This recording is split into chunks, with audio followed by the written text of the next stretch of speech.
Ang sakit sa puso at cerebrovascular mga ugat sa utak ay ang ikalawang pangunahing sanhi ng pagkamatay sa Pilipinas. Bawat taon mahigit 50,000 katao ang bumabagsak dahil sa pagbabara ng kanilang mga ugat. Sa bilang na ito, isa sa bawat tatlo ang namamatay bago pa man makarating sa ospital. Kahit sa mga nakaliligtas kalahati sa kanila, ay nagkakaroon ng mga komplikasyon na nagiging dahilan upang hindi sila makakain ng mag-isa, hindi sila makagamit ng banyo ng walang tulong, maging ang simpleng pagbibihis ay nangangailangan na ng tulong mula sa iba. Ngunit ang simula ng lahat ng ito ay isang tahimik na pagbabara ng ugat na walang anumang sakit o sintomas. Kung panonoorin ninyo ang video na ito, hanggang sa dulo ibabahagi ko ang tatlong tunay na dahilan ng pagbabara ng ugat mga pagkaing makapagpapabuhay muli sa inyong mga ugat nang hindi nangangailangan ng gamot at mga gawi sa pamumuhay na maaari ninyong simulan kaagad ngayon. Handa na ba kayo? Magsimula na tayo. Magandang araw, ako po si Dr. Rodrigo Lim. Ang unang bagay na nais kong sabihin sa inyo ngayon ay ito ang dyslipidemia, mataas na kolesterol, ay hindi masakit. Hindi ito nagdudulot ng lagnat ubo o anumang pananakit ng katawan. Kaya naman karamihan ay natutuklasan lamang ito nang hindi sinasadya sa isang medical check-up. Malalaman lamang ninyo kapag sinabi na ng doktor base sa resulta ng inyong laboratory test. Pero Dok, wala naman po akong nararamdamang anumang sintomas. Ito ang pinakamadalas kong marinig sa aking klinika. Ngunit totoo nga bang walang sintomas? Mabigat ang ulo pagkagising sa umaga. Madalas na namamanhid ang dulo ng mga daliri sa kamay at paa. Madaling hingalin kahit isang palapag lang ng hagdanan ang akyatin. Minsan nahihilo at napapakapit sa pader. Pinupulikat ang binti sa gabi. Karamihan ay isinisisi ang mga sintomas na ito sa pagtanda.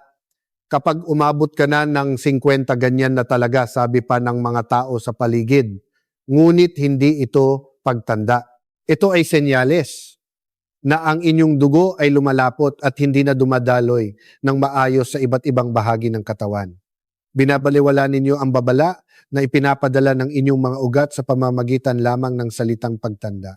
Lalo na ang mga ugat sa utak, kapag nagbara ang mga ito, napakahirap nang ibalik sa dati. Ang mga selula ng utak ay nagsisimulang masira kapag naputol ang supply ng oxygen sa loob lamang ng 4 na minuto. 4 na minuto! Mas maikli pa sa oras ng pagluluto ng instant noodles. Kapag nagkaroon ng stroke, ang golden time ay 3 oras. Kailangang masimulan ang paggamot sa loob ng 3 oras upang mabawasan ang mga komplikasyon. Ngunit may isang bagay na madalas naming nakikita sa emergency room. Kaninang umaga pa po, medyo kakaiba ang pakiramdam niya, pero tiniis lang niya hanggang tanghali. Hindi kakaunti ang mga ganitong kaso. May mga pagkakataon na dumarating sila 6 hanggang 10 oras matapos magsimula ang mga sintomas. Sa puntong iyon, malaki na ang pinsala sa mga selula ng utak.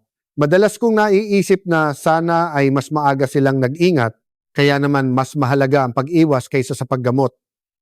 Mas mainam na panatilihing hindi ito bumabara kaysa sa subukang tanggalin ang bara kapag nandoon na. Ang mabuting balita ay tumutugon ang mga ugat sa pangangalaga. Kahit may edad na, kung babaguhin ang dieta at mga gawi, maaring bumuti muli ang kalagayan ng mga ugat. Ang susi sa pangangalagang ito ay nasa pagkain at pamumuhay. Ngunit bago iyan, linawin muna natin kung ano ang eksaktong istrukturang sanhi ng pagbabara ng ugat. Ang kabuuang haba ng mga daluyan ng dugo sa ating katawan ay humigit kumulang 100,000 kilometro. Ito ay sapat na para paikutan ang mundo ng 2 beses. Sa kahabaan ng tubong ito, ang puso ay nagbobomba ng halos 7,000 litro ng dugo araw-araw. Ito ay walang tigil na dumadaloy patungo sa utak at ay bato at hanggang sa dulo ng mga daliri sa kamay at paa. Ang problema, ang tubong ito ay hindi panghabang buhay. Ang mga ugat ay tumatanda rin. Tulad ng isang lumang tubo ng tubig na kinakalawang at nagkakaroon ng dumi ang loob ng ating mga ugat, ay naipunan din ng mga latak. Ang unang dahilan, LDL cholesterol. Karaniwan itong tinatawag na bad cholesterol. Isipin ninyo ang lababo sa inyong kusina. Kapag naghuhugas ng plato, may kaunting mantika na sumasama sa alulod. Sa simula, walang problema. Mabilis pa ring bumababa ang tubig. Ngunit kapag naipon ang sebo sa loob ng isang buwan, isang taon, kumikipot ang alulod, at sa huli ay hindi na makakadaloy ang tubig, ganun din sa ating mga ugat. Ang LDL cholesterol ay unti-unting dumidikit sa panloob na pader ng ugat. Kapag ito ay na-oxidize, tumatagos ito sa loob ng pader ng ugat. Ang ating immune cells ay susugod upang subukang linisin ito. Ngunit hindi nila ito kaya.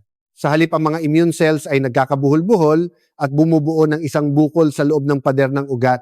Ito ay tinatawag na atherosclerotic plaque. Ito ay isang bukol ng taba na namuo sa loob ng ugat. Habang lumalaki ang bukol na ito, lalong kumikipot ang daanan sa loob ng ugat, nababawasan ang espasyo para sa pagdaloy ng dugo. Ngunit mayroon pang mas nakakatakot. Kapag mabilis na dumadaloy ang dugo, sa makipot na ugat maaring magkaroon ng bitak sa ibabaw ng bukol ng taba. Sa sandaling iyon, iisipin ng ating katawan na mayroong pagdurugo. Ang mga platelet ay magkukumpulan at bubuo ng isang namuong dugo o blood clot sa lugar na iyon. Ito ang ikalawang dahilan, blood clot thrombus. Ang blood clot ay maaaring biglaang bumara sa daluyan ng dugo. Kung babarahan nito ang ugat sa utak, ito ay magiging stroke. Kung sa ugat ng puso, atake sa puso. Kung sa baga, pulmonary embolism. Ang unti-unting pagkitid ay delikado, ngunit ang blood clot ay biglaan. Kaya mas nakakatakot ito.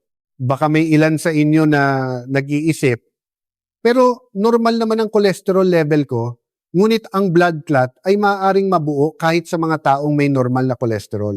Kapag lumapot ang dugo, o kapag matagal na nakaupo, kaya bumabagal ang daloy ng dugo, sapat na iyon upang mabuo ang isang blood clot. Huwag kayong basta-basta maging kampante dahil lang sa numero. Ngayon, ang ikatlong dahilan. Ito ay isang bagay na hindi may iwasan ni numan habang tumatanda. Ang paninigas ng mga ugat vascular stiffness. Nung bata pa ang mga ugat ay nababanat. Kapag nagbomba ng dugo ang puso, bahagyang umuunat ang mga ugat upang saluhin ang puwersa para itong isang malambot na rubber hose. Ngunit habang tumatanda ang rubber hose na ito ay nagiging isang matigas na plastic tube. Ang calcium ay namumuo sa pader ng ugat at ang collagen ay nagbabago na nagiging sanhi ng pagkawala ng pagkaelastiko nito. Ang matigas na ugat ay hindi na kayang saluhin ang presyon mula sa puso. Ang presyon na iyon ay direktang tumatama sa pader ng ugat. Ito ang nagiging sanhi ng alta presyon o high blood pressure. Kapag nagpatuloy ang alta presyon, paulit-ulit na nagkakaroon ng maliliit na sugat ang pader ng ugat. Sa mga sugat na iyon, muling maiipon ang kolesterol dahil tumitigas ang ugat, tumataas ang presyon, dahil tumataas ang presyon, lalong nasisira ang ugat, at sa nasirang bahagi, muling kumakapit ang taba. Isang masamang siklo. Ang tatlong ito ay sabay-sabay na nangyayari sa loob ng ugat ng isang tao sa mismong sandaling ito. Hindi naman siguro mangyayari sa akin yan. Karamihan ay ganyan mag-isip. Ngunit ang mga ugat ay tahimik na bumabara. Hindi ito nagsasabi kapag masakit. Kung gayon, wala na bang paraan mayroon? Ang susi ay tatlong bagay. Una, gawing malinaw ang malapot na dugo. Ikalawa, gawing muli na nababanat ang nanigas na mga ugat. Ikatlo, protektahan at pagalingin ang nasirang panloob na pader ng ugat. Ang tatlong ito ay dapat mangyari ng sabay-sabay. Hindi pwedeng isa lang. Walang silbi kung lilinisin lang ang dugo, ngunit mananatiling matigas ang mga ugat. Walang saysay kung gagawing nababanat ang mga ugat, ngunit patuloy namang nasisira ang panloob na pader nito. Kung gayon, hindi ba't sapat na ang uminom ng gamot? Tama naman po. Ang mga gamot tulad ng statins ay epektibo sa pagpapababa ng kolesterol. Ang mga gamot sa alta presyon ay nakakatulong din na bawasan ang presyon sa mga ugat. Ngunit may limitasyon ang gamot lamang. Ang gamot ay kumokontrol sa mga numero.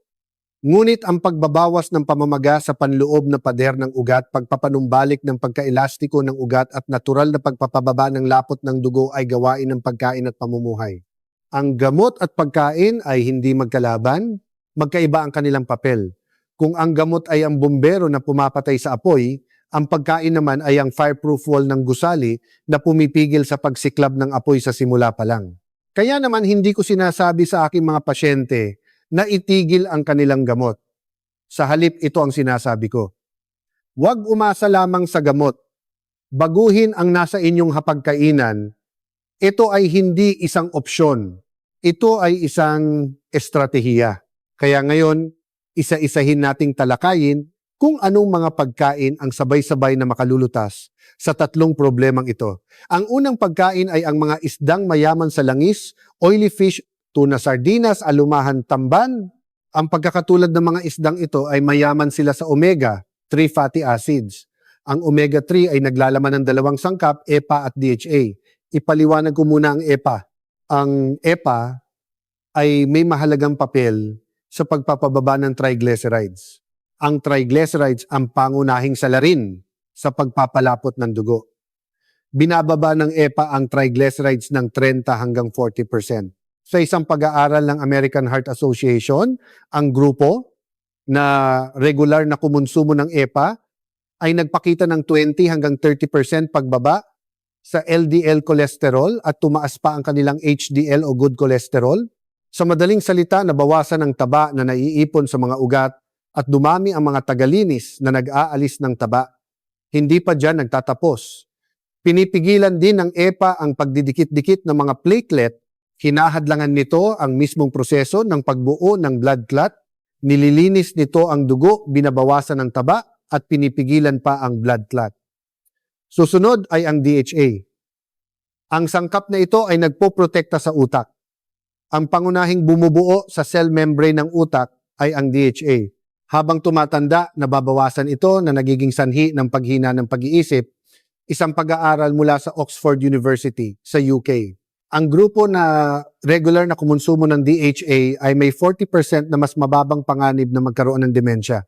Mapoprotektahan ninyo ang inyong mga ugat at pati na rin ang inyong isipan. Si Ginang Lorna Reyes, 67 taong gulang mula sa Batangas, ay nagkaroon ng resulta na 380 mg DL na triglyceride sa kanyang check-up. Sinabi ng doktor na kailangan na niyang magsimulang uminom ng gamot.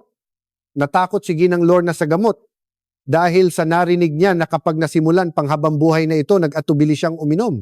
Nang dumating siya sa aking klinika, iminungkahi ko na subukan muna niya ang pagbabago ng dieta sa loob ng 3 buwan.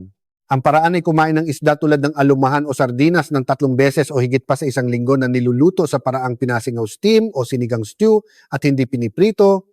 Makalipas ang 3 buwan, narito ang resulta ng kanyang test. Ang triglycerides niya ay bumaba mula 380 patungong 190. Ang kanyang presyon ng dugo ay naging stable din mula 160,095 ay naging 130,085. Ang pinaka nakakamangha ay uminit na ang mga kamay at paa ko, ang sabi niya sa akin. Sinabi rin niya na kapansin-pansing nabawasan ang pamamanhid ng kanyang mga kamay at paa at ang pakiramdam ng bigat sa ulo. Ngunit mayroon kayong dapat tandaan, huwag na huwag ninyong ipiprito ang mga oily fish. Sa sandaling iprito to sa mantika, nasisira ang omega-3 at sa halip ay nabubuo ang trans fats. Ang pagkaing dapat sanay gamot ay nagiging lason. Tandaan ang 3 paraan ng pagluluto, pasingaw, sigang at ihaw.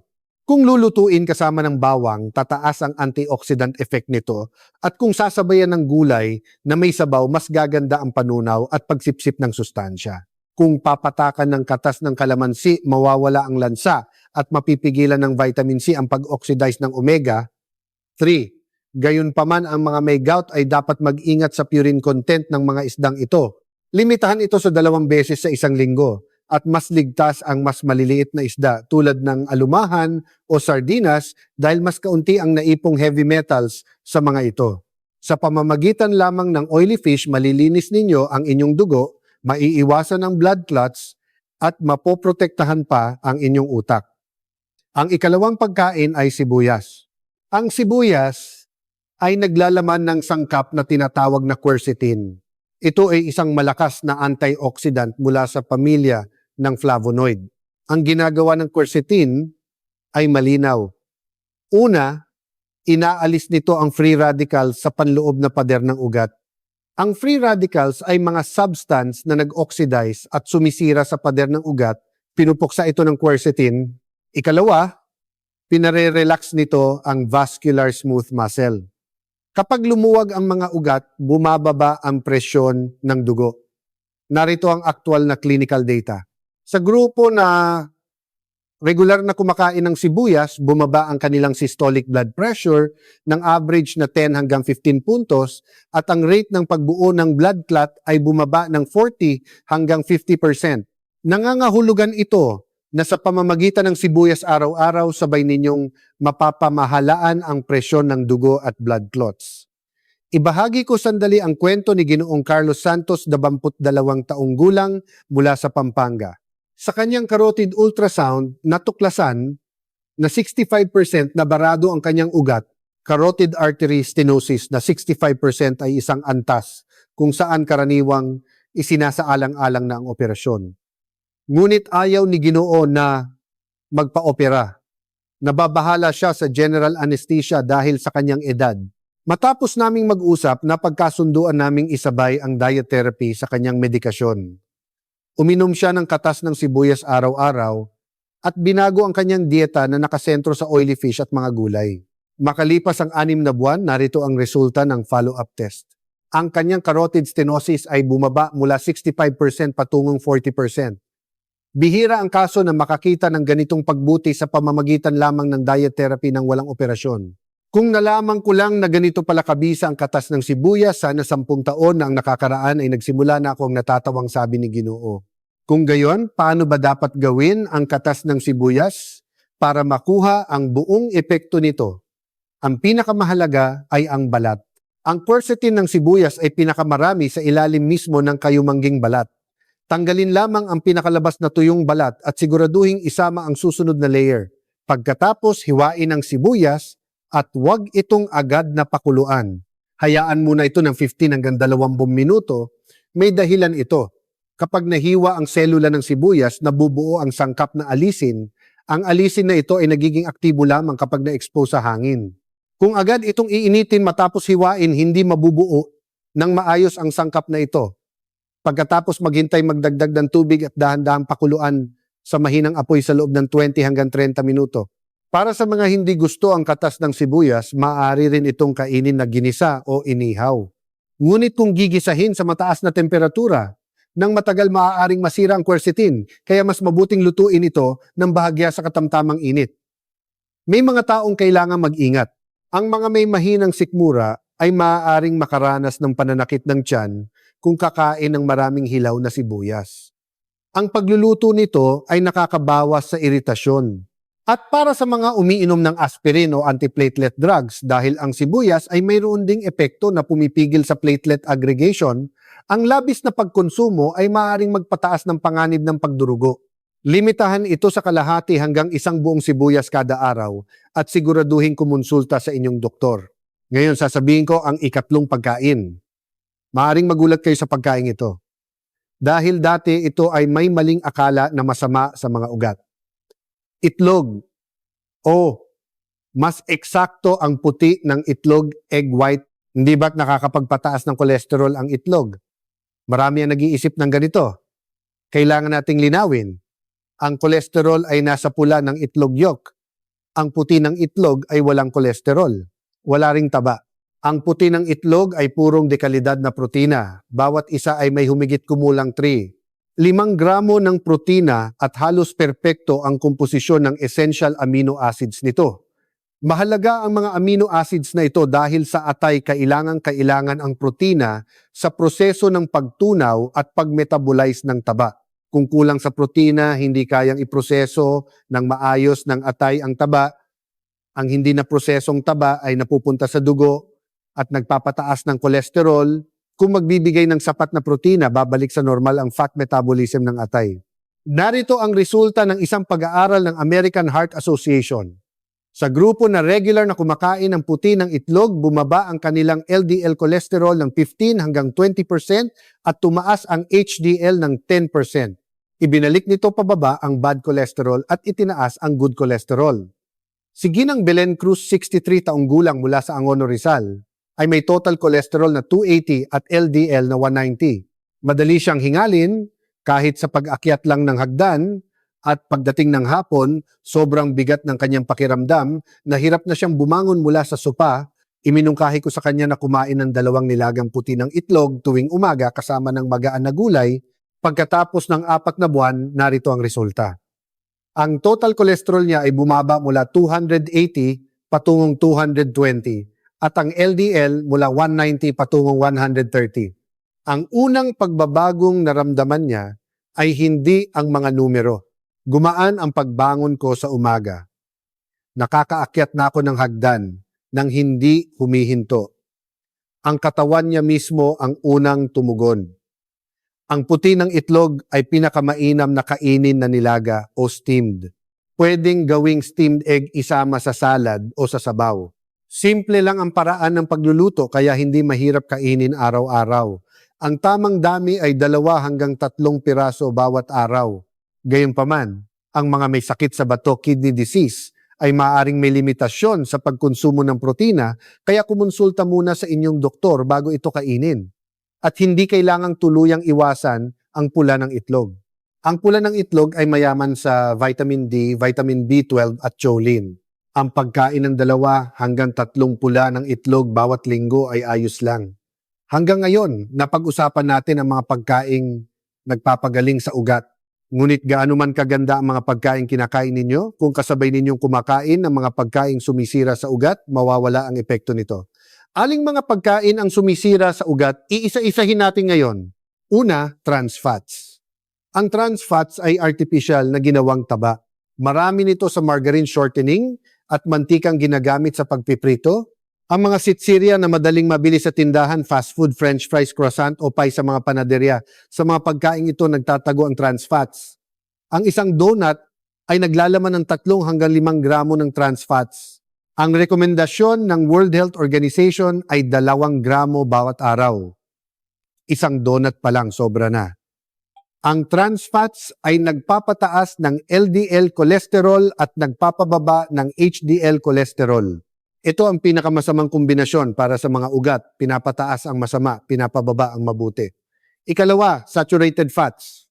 Ang taba mula sa liempo, mantikili at cream, napansin nyo na ba na namumuti at tumitigas ito kapag nasa room temperature? Tingnan ninyo ang kawali pagkatapos magprito ng liempo. May puting sebo na tumigas. Isipin ninyo na ganyan din ang nangyayari sa loob ng inyong mga ugat. Sa loob ng katawan, ang saturated fat ay hindi ganap na natutunaw kahit sa 36.5 degrees Celsius at nananatiling malagkit.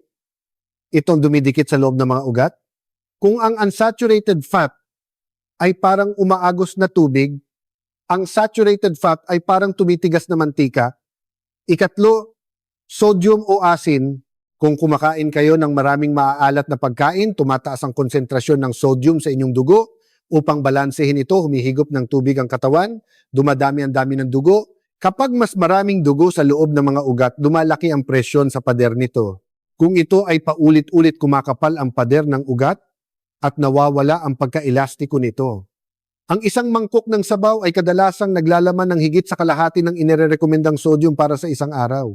Ang sabaw ng sinigang bulalo o instant noodles na kinakain ninyo araw-araw ay maaring nagpapakapal sa pader ng inyong mga ugat araw-araw. Ang simpleng pag-iwan sa sabaw ay malaki na ang maibabawa sa inyong sodium intake. Ika-4, asukal, lalo na ang liquid sugar, mga soft drinks, fruit juice, matatamis na kape. Kapag umiinom kayo ng mga inuming ito, biglang tumataas ang inyong blood sugar.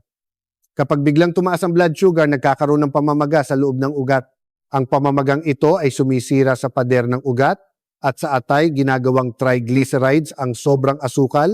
Isang baso ng matamis na inumin ay sabay na nagdudulot ng pamamaga ng ugat at pagtaas ng triglycerides. Baka meron sa inyong nag-iisip, maingat naman ako sa pagkain. Ngunit ang isang sachet ng 3-in, 1 coffee na iniinom ninyo sa umaga ay naglalaman ng 12 gramo ng asukal. Ang isang baso ng fruit juice na kinagawian ninyong inumin pagkatapos kumain ay may higit sa 25 gramo ng liquid sugar.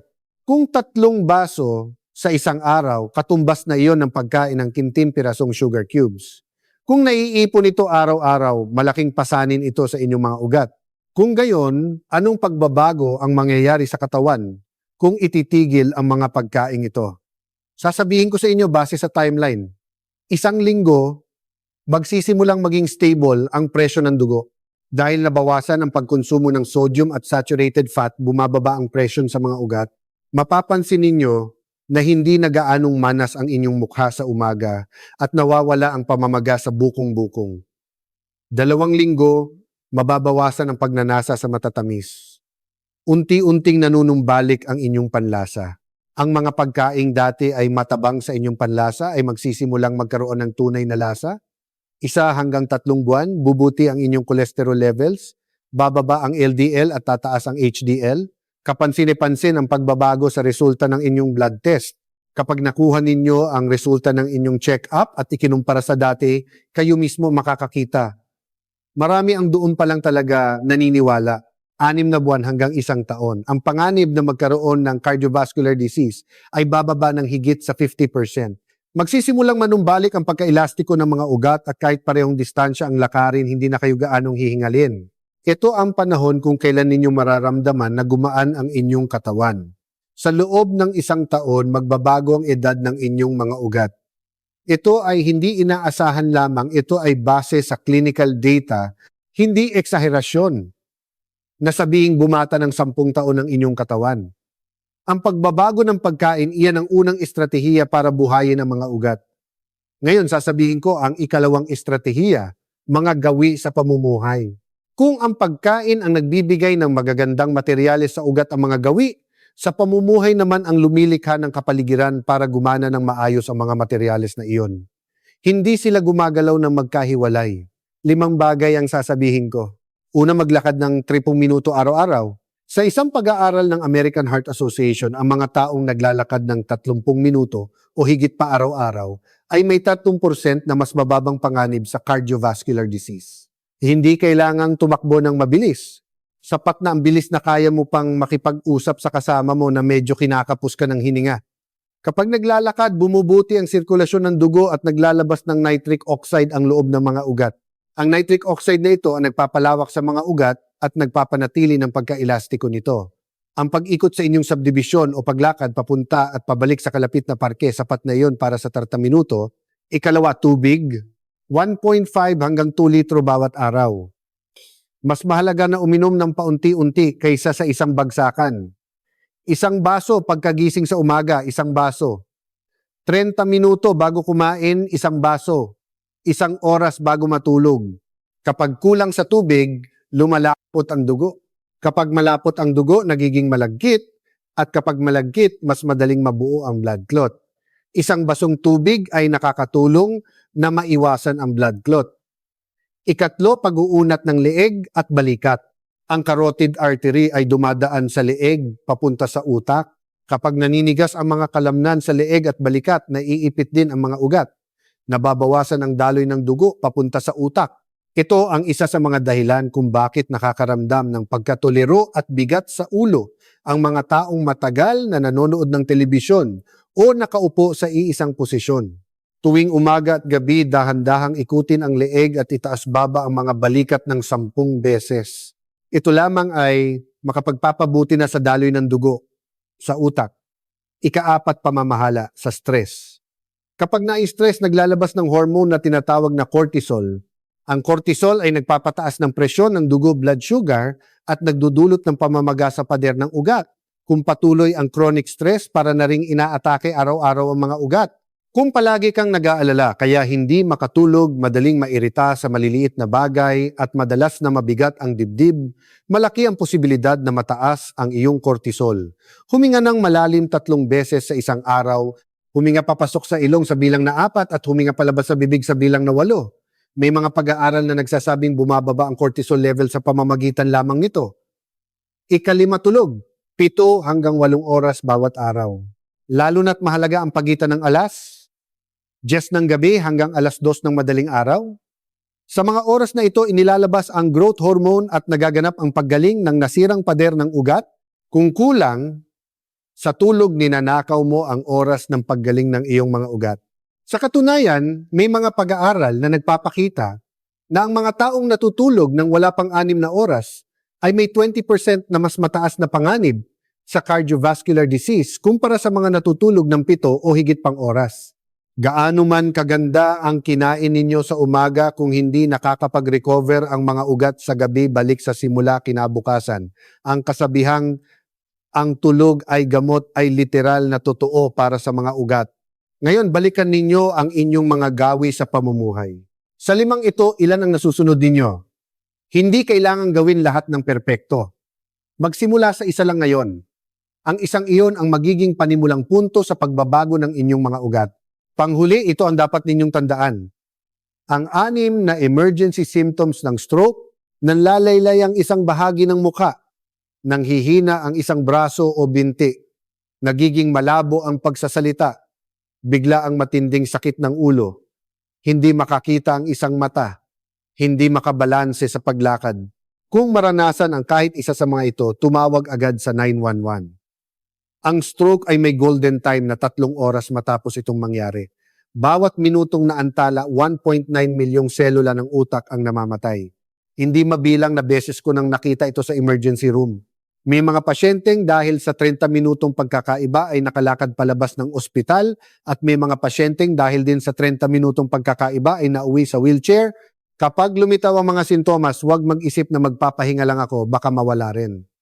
Ang pag-iisip na iyan ang pinakadelikado. Wala ni isang mahirap sa mga sinabi ko sa video ngayon. Ngayong gabi, subukang magdagdag ng 1 pirasong isda sa inyong hapunan. Bukas ng umaga, magsimula sa 1 basong tubig.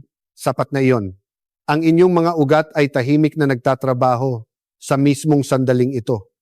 Kahit habang natutulog kayo, walang tigil itong nagpapadala ng dugo. Mula ngayon, bigyan ninyo ng kaunting pansin ang inyong mga ugat. Ang edad ay numero lamang. Ang mga ugat ay maaaring bumata muli.